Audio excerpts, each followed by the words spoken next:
Bueno, estoy muy contenta de estar hoy predicando la palabra de Dios. Así que, ¿qué tal si me acompañas con una oración? Así que, Padre, quiero poner en tus manos este mensaje, Señor. Quiero pedirte que yo pueda ser ese instrumento en ti, Señor, en tus manos para hablar a la iglesia el día de hoy. Este tema, el más importante, Señor, de toda la Biblia. Gracias, Padre, por la cruz. Gracias por tu sacrificio, Señor. Gracias, y hoy ayúdame, dame las palabras.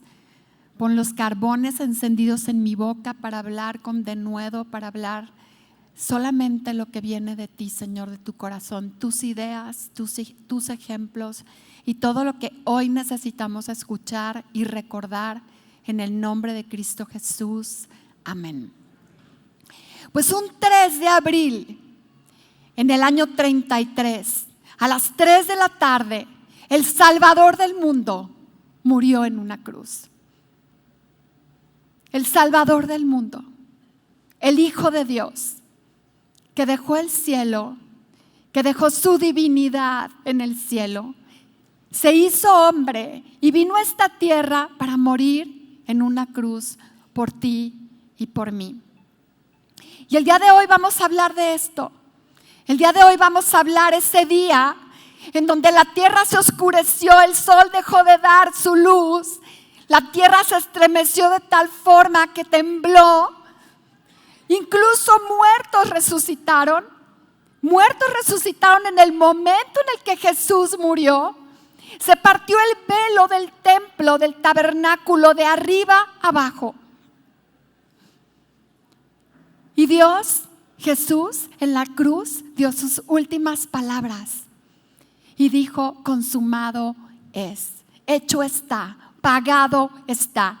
Y eso es lo que vamos a hablar el día de hoy. Eso es lo que vamos a tratar. Voy a tratar de explicarte todo lo que significa ese día, que es el más importante, es uno de los días más importantes para nuestra fe. Uno de los 3 días más importantes. El primero, cuando Jesús nació.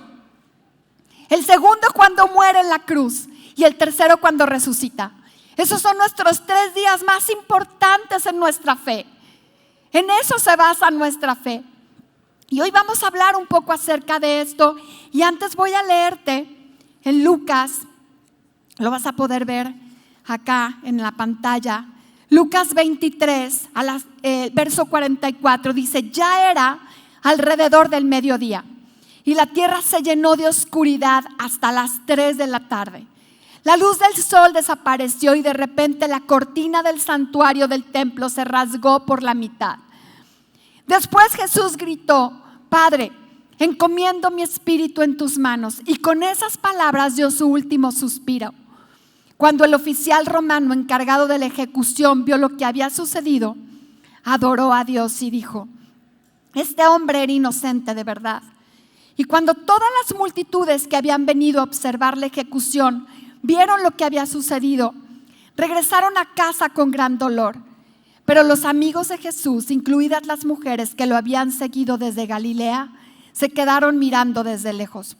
Y te voy a leer en los siguientes también versos. Te voy a leer lo que los demás discípulos vieron y fueron relatados en los siguientes evangelios: Marcos, Juan y Mateo. No solamente en Lucas. Ahora, ¿por qué hay diferencias? Porque hay cosas que unos tienen y otros no tienen. Por los observadores.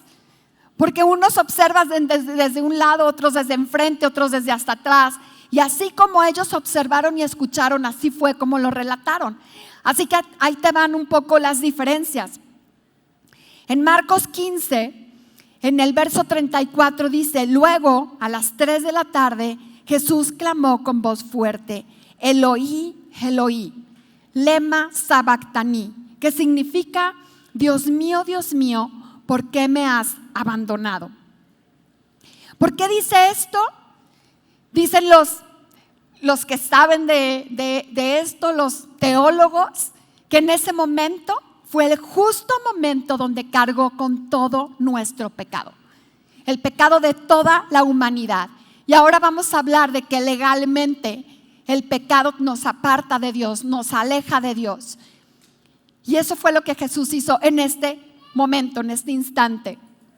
Luego Mateo 27 dice: la tierra tembló, las rocas se partieron en dos, las tumbas se abrieron, los cuerpos de muchos hombres y mujeres justos que habían muerto resucitaron.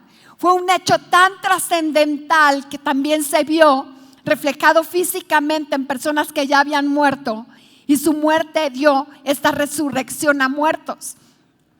No solamente murió Él y resucitó Él, también resucitaron otras personas. Es un hecho que está escrito. Pero claro, todos estos que resucitaron volvieron a morir. Jesús no, Jesús ascendió al cielo, ¿verdad? Luego lo vemos en Juan 19, que dice en el verso 30, después de probar el vino, Jesús dijo: todo está cumplido. O en otras palabras, dio esta palabra chalamti: pagado está, consumado es. Pagado está, consumado es. Y ahorita vamos a explicarlo un poquito más adelante. Entonces, quiero darte un ejemplo. Solamente es un ejemplo, porque luego no vayan a confundir mis palabras. Es un ejemplo de algo que tenemos, que vemos, que podemos, que hemos aprendido incluso en la primaria, ¿ok? Y es algo acerca de la ley. Hoy voy a hablarte acerca de leyes. Existen leyes naturales y existen leyes espirituales. Y hoy te quiero explicar una ley espiritual, pero quiero darte un ejemplo de una ley natural, ¿ok? Entonces todos sabemos que la tierra está bueno, no sé si todos lo saben, yo no lo sabía, lo tuve que anotar, a 149.6 millones de kilómetros del Sol. Y la luz solar tarda más o menos 8 minutos en llegar a nuestro planeta. La Tierra es el tercer planeta después del Sol. O sea, antes está Mercurio, Urano, no, Marte está después. Mercurio, Venus, Tierra, Marte, Júpiter, sí. Mercurio, Venus y luego está la Tierra.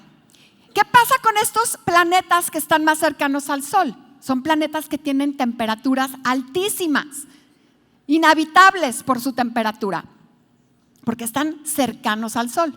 Pero ¿qué pasa con todos los planetas que están más lejanos que la Tierra? Marte, Júpiter, Saturno, Urano, Neptuno, Plutón, todos esos que están más alejados de la Tierra. ¿Qué pasa con esos? Viven también inertes porque están alejados del Sol, porque no les llega la luz del Sol. Ahora dice Elon Musk que va a hacer que Marte sea habitable, no sé cómo le va a hacer, se siente Dios. Pero realmente es un planeta inerte, rojo, no tiene agua, no tiene nada lo que tenemos en nuestro planeta. Así que si ahorita tienen calor, piensan en los que están cercanos al Sol, ¿verdad? De hecho, hay un planeta, que no recuerdo ahorita exactamente cuál es, que tiene una gravedad tan grande, tan fuerte, una gravedad tan fuerte que es como si tuvieras 5 elefantes aplastando tu cabeza. Eso se sentiría si estuvieras en ese planeta. Y piensa en el frío. Creo que 135 grados bajo cero, completamente congelados. Dios nos habla con su creación, Dios nos habla con sus planetas, Dios nos habla. Ahora sabemos que la Tierra tiene la rotación, una rotación que está en su eje, un eje un poco inclinado, y ahí gira la Tierra en su propio eje. Y un giro completo de la Tierra son 24 horas, es nuestro día. Alrededor del Sol viaja toda la Tierra, y eso tarda 365 días. Es nuestro año. Y hay momentos en los que está más cerquita del Sol y hay momentos en que se aleja un poquito. ¿Por qué? Vuelvo a decir, no es circular, sino elíptico, como lo hace.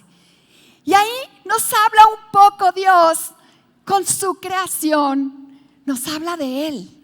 Dice Salmos que la creación habla de Dios.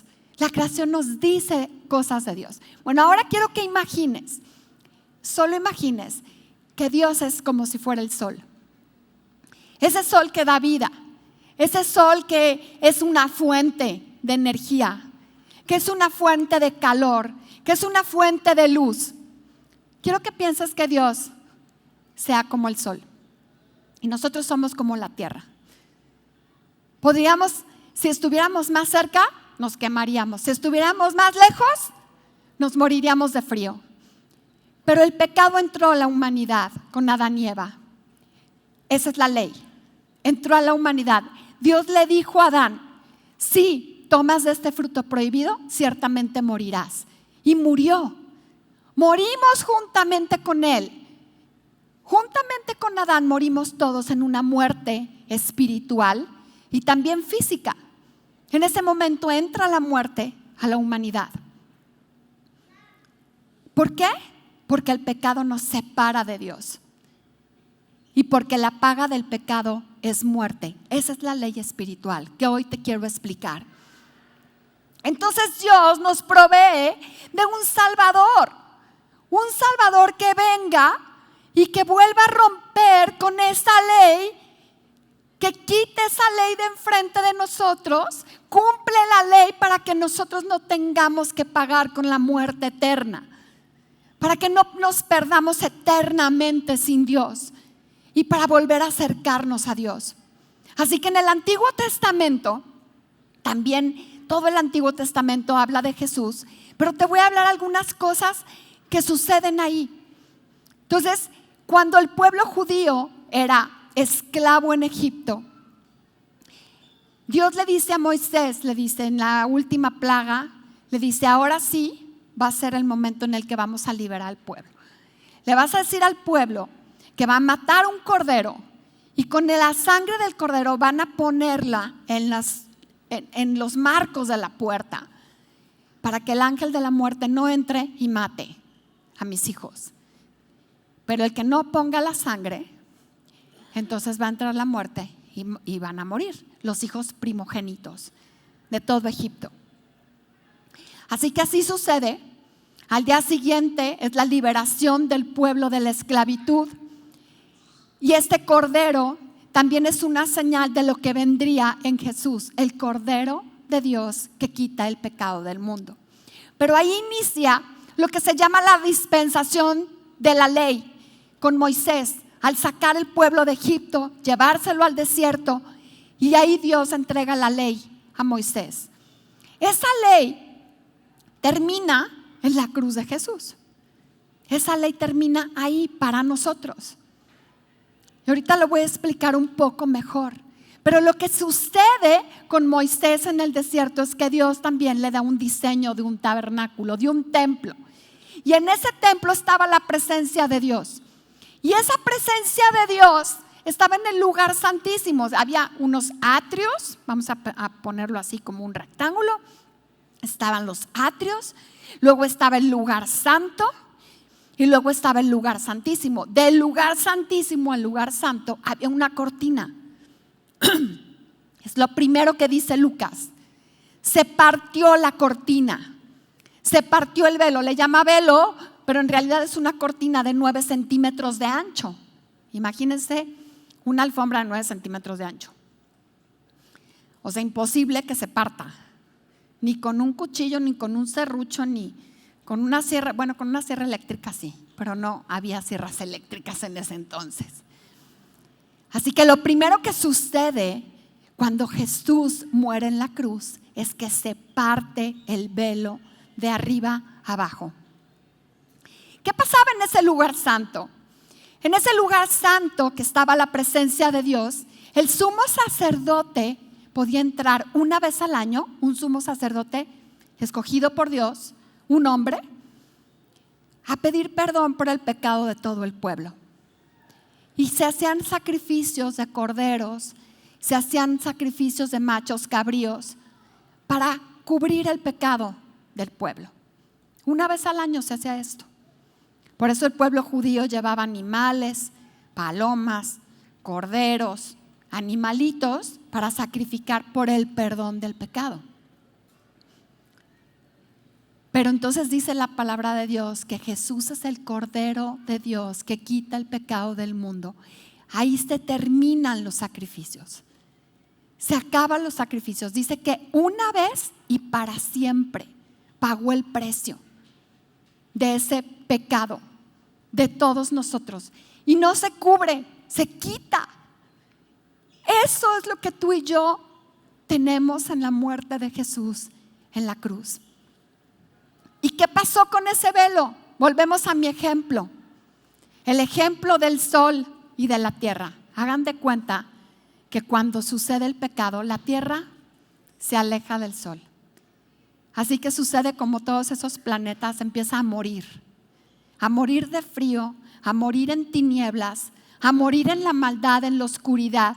Dice la palabra que en tinieblas literalmente. Y así es como tú y yo estamos en esa condición cuando no tenemos a Dios. Así es como está la humanidad sin Dios. En tinieblas, en la oscuridad, en el frío, en la soledad. Porque nunca va a poder nuestra alma, nuestro espíritu encontrar saciedad. Solamente en Jesús vamos a ser saciados. Solamente en Jesús vamos a obtener eso que necesitamos, que es volver a estar con Dios. Que el humano lo busca porque no sabe que lo necesita. Y él está buscándolo en drogas, en alcohol, en sexo, en trabajo, en dinero, en mujeres, en hombres, sin poder saciar su sed, su hambre, su necesidad, porque es una necesidad 100% espiritual. ¿Vamos entendiendo un poco la ley espiritual? Así que esto es lo que sucede cuando Jesús muere en la cruz. Y vamos a hablar de diferentes términos. El primero, ya lo dije, Él es el Cordero de Dios. Él hace una muerte sustitutiva. ¿Qué es esto de muerte sustitutiva? A ti y a mí nos tocaba morir. Había sido una ley dada. El pecado merece la muerte. Es la paga. Es el salario. Como tú cobras por un trabajo, tu salario, el salario era la muerte. Así que Jesús toma tu lugar y mi lugar y dice, él, ella no, yo voy a pagar. Y suceden tres cosas ahí.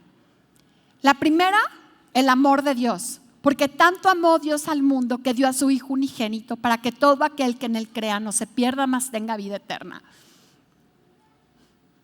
Segundo, justicia, porque Dios es un Dios de justicia.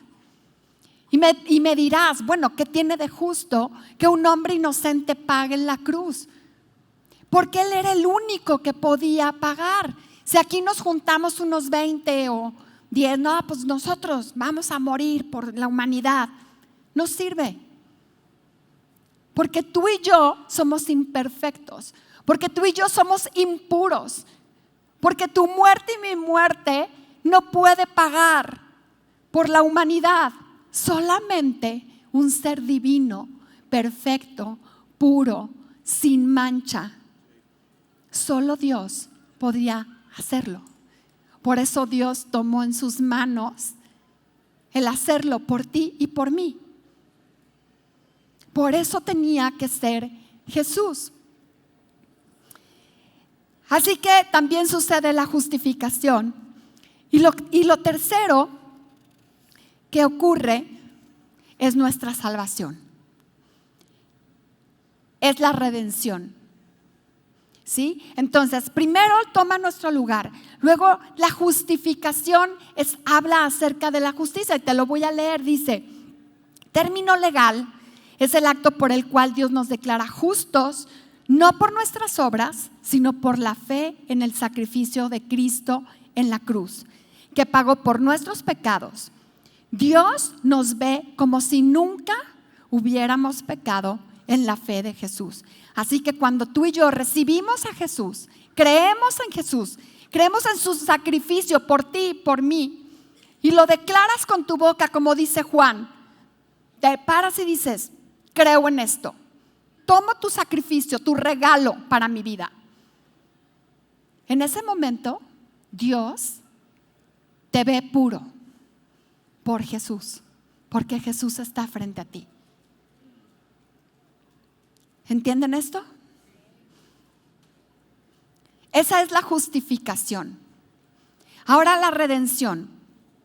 La palabra redimir viene de diferentes palabras, que es agorazo, lutro, lutrosis, hexagorazo, que significan comprar, pagar, rescatar, mejorar la oportunidad, practicar, producir, sacar, tomar, actuar, celebrar, conducir, construir, convertir, cumplir, dar, echar, efectuar la purificación, ejecutar, ejercer, encaminar, encender, enderezar, establecer, ganar. Así que la redención es un acto de rescate que Dios hace por nosotros. Y como el pueblo judío estaban en esclavitud, ellos vivían bajo la opresión de la esclavitud de un pueblo. De la misma manera como Dios saca a este pueblo físicamente y lo saca de la esclavitud, así es como hace contigo y conmigo, con Jesús. Nos saca de la esclavitud del pecado. Por eso dice la palabra que el pecado ya no se enseñoreará de ti. Por eso dice la palabra que Él venció el poder que tenía el pecado sobre nosotros. En el momento en el que tú y yo pasamos a ser hijos de Dios, el pecado pierde su fuerza, pierde su poder en nosotros. Solo necesitas sacudirte esas, ¿cómo se dice? Lo que te mantiene amarrado, todas las cadenas que te mantenían atado al pecado, solo necesitas sacudírtelas por fe. Y literalmente el pecado pierde su fuerza, su poder sobre tu vida. Porque ya no vives bajo la maldición del pecado. Ahora eres libre porque Jesús te hace libre. A través de Jesús, a través de su sangre, es que tú y yo obtenemos esa libertad. Y eso es la redención. Ya no eres más esclavo. Ahora eres libre. Eres un hijo de Dios libre. ¿Lo crees? Oí nomás 3 amén. Qué bueno que sí lo creas.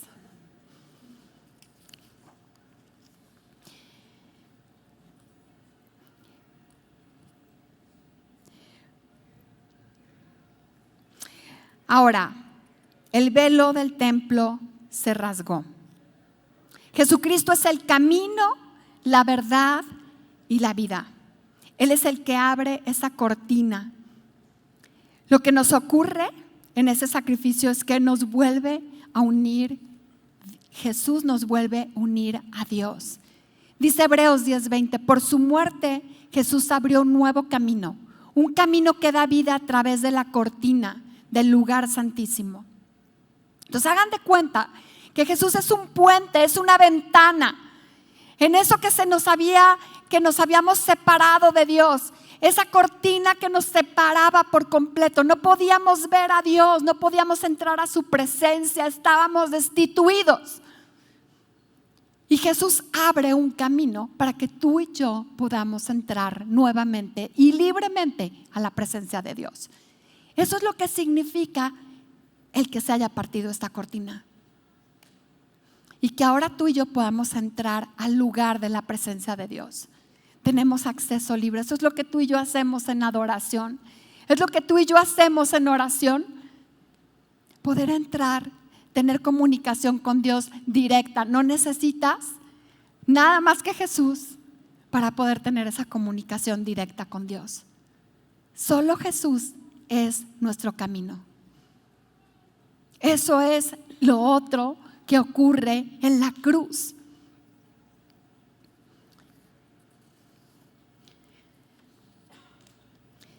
¿Qué significa 3? Me puse a la tarea de investigar. ¿Qué significa 3?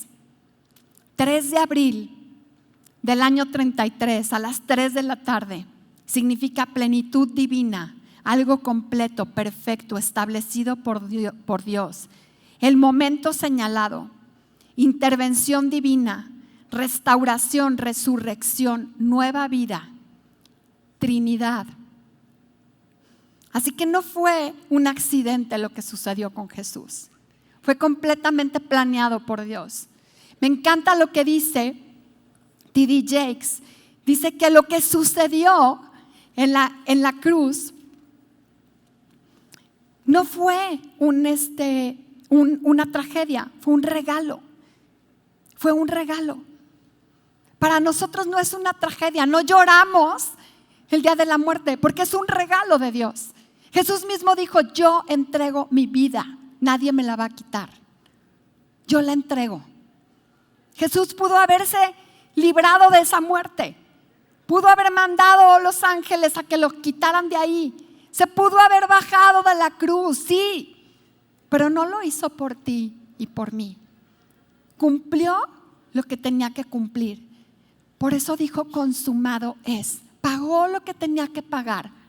Pagó el precio del esclavo. Tú y yo éramos esclavos y pagó el precio por ti y por mí. Eso fue lo que hizo Jesús ahí. Así que este oficial romano que aparece en todos los evangelios, dice que este oficial romano, que era el encargado de la ejecución de Jesús, en el momento en el que ve que todo esto sucede, dice: en verdad, este era el Hijo de Dios. Y dice la palabra que se arrodilla y adora a Dios. Ahora quiero invitarte a que hagamos una oración. Si has entendido este sacrificio, si has entendido lo que Dios hizo por ti y por mí, si ahora te queda más claro, porque a veces no entendemos por qué Jesús, por qué murió en la cruz, por qué todo esto. Pero ahora que lo entiendes, te quiero invitar a que recibas a Jesús.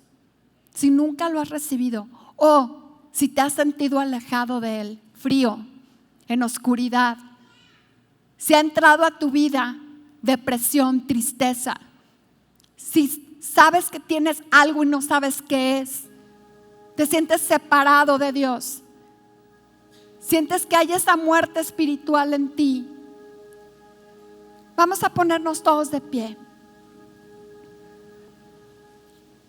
Te voy a leer Hebreos 2, dice: debido a que los hijos de Dios son seres humanos, hechos de carne y sangre, el Hijo también se hizo de carne y sangre, pues solo como ser humano podía morir y solo mediante la muerte podía quebrantar el poder del diablo, que tenía el poder sobre la muerte. Únicamente de esa manera el Hijo podía libertar a todos los que vivían esclavizados por temor a la muerte. También sabemos que el Hijo no vino para ayudar a los ángeles, sino que vino para ayudar a los descendientes de Abraham. Por lo tanto, era necesario que en todo sentido Él se hiciera semejante a nosotros, sus hermanos, para que fuera nuestro sumo sacerdote fiel y misericordioso delante de Dios. Y entonces podría ofrecer un sacrificio que quitaría los pecados del pueblo. Eso es todo lo que te expliqué el día de hoy. Y Apocalipsis 1 dice lo siguiente: cuando lo vi, caí a sus pies como muerto, pero Él puso la mano derecha sobre mí y me dijo: no tengas miedo, yo soy el primero y el último, yo soy el que vive. Estuve muerto, pero mira, ahora estoy vivo por siempre y para siempre, y tengo en mi poder las llaves de la muerte y de la tumba. Así que cierra tus ojos, iglesia, y vamos a repetir esta oración todos juntos, fuerte, fuerte, iglesia. Esta es nuestra fe.